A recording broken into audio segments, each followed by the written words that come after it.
Hi மக்களே, இன்றைக்கி நம்ம கிச்சனில் என்ன செய்ய போகிறோன்னா வாழைக்காய் வறுவல். பட் ஒரு ட்விஸ்ட் இருக்குது. அது என்னென்னா, நம்ம இன்றைக்கி இந்த வாழைக்காயை மேக்னேட் பண்ணி வச்சு தான் இந்த வறுவலை செய்ய போகிறோம். வாங்க எப்படி செய்யலான்னு பார்க்கலாம். ஃபஸ்ட்டு இதுக்கு 2 வாழைக்காய் எடுத்திருக்கேன். அந்த 2 வாழைக்காயோடைய நுனியை கட் பண்ணிவிட்டு தோலை சீவி எடுத்துட்டு அந்த வாழைக்காயை சின்ன சின்ன பீசஸாக கட் பண்ணியிருக்கேன். பீசஸ் ஒரு அளவுக்கு மீடியமான பீசஸாக தான் கட் பண்ணியிருக்கேன். இதை நல்லா வாஷ் பண்ணிவிட்டு அந்த தண்ணியெல்லாம் ட்ரெயின் பண்ணி இப்போ ஒரு பாத்திரத்தில் நான் மாற்றி வச்சுருக்கேன்.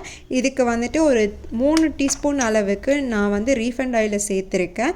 ரீஃபைண்ட் ஆயில் சேர்த்ததுக்கு அப்புறமா இந்த டிஷ்ஷுக்கு தேவையான அளவு உப்பு சேர்த்துருக்கேன். 2 டீஸ்பூன் அளவுக்கு கொத்தமல்லி சேர்த்துருக்கேன்.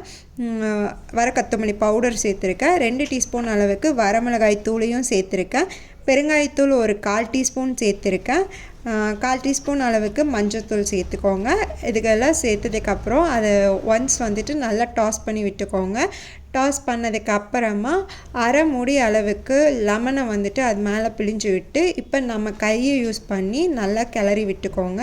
கிளறிட்டு ஒரு தட்டு போட்டு இதை ஒரு 10லேருந்து 15 நிமிஷம் வரைக்கும் ஊற விட்டுருங்க. ஊற வச்சதுக்கப்புறமா இப்போ ஒரு வானிலையில் எடுத்துக்கோங்க. அந்த வானிலையில் இந்த டிஷ்ஷுக்கு தேவையான அளவு எண்ணெய் ஊற்றி அந்த எண்ணெய் நல்லா ஹீட் ஆனதுக்கப்புறமா இந்த வாழைக்காயை அதுக்குள்ளே போட்டு அதுக்கு மேலே ஒரு 1லேருந்து 2 கொத்து அளவுக்கு கருவேப்பிலையும் அது மேலே போட்டு 2 சைடுமே நல்ல கோல்டன் ப்ரௌன் கலராக வர வரைக்கும் நல்லா கிளறி விட்டு நீங்கள் கிறிஸ்பியாக வேணும்னா நீங்கள் கிறிஸ்பியாகவும் நீங்கள் ஃப்ரை பண்ணலாம். இல்லை அதுக்கு முன்னாடி ஸ்டேஜ்லேயும் நீங்கள் எடுத்துக்கலாம்.